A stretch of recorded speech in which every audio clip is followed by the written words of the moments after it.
Hello, we're in Malta. This is a lovely reproduction of a painting which was painted in Malta by my grandmother, who was an English expatriate lady who lived here in the late 60s until the mid 80s. And at the time, the retired expats, the English ones, would play golf, they would go to flower arranging classes, they would play bridge, they would go to the social events, the golf club, the seaside clubs, the Union Club, places like that, Landfall Club, the Yacht Club, and other places, and the Marsa, and they would have painting classes as well, for example. So my grandmother spent some of her time painting as an amateur.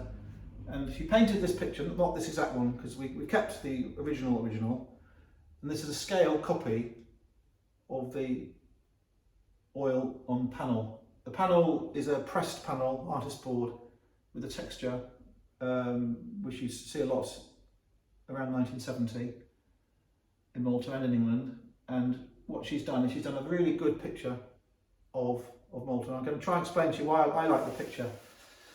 So just to recap, this is my grandmother's version of Malta. It's called Malta 1970. The original was an oil on board. This is a reproduction, a copy of the oil on board.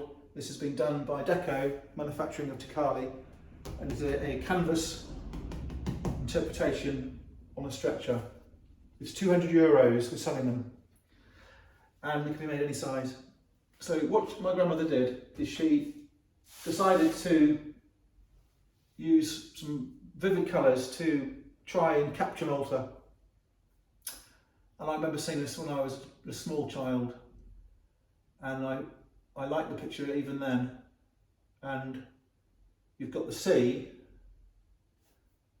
you've got the vedette, the Guardiola, the watchtower, you've got the Litsu, all the boats, the lovely prows, and you've got these, which I think are rather like the hypogeums and rather like the church domes, not sure which they are. You've got the angled bastions, you've got the sky, and you've got some buildings into the distance. And I think it's really, really good. And I think that in 1970 it was quite a brave picture, and I think even now that would be considered a good picture. And amongst all the colours, there's just a couple of things worth pointing out.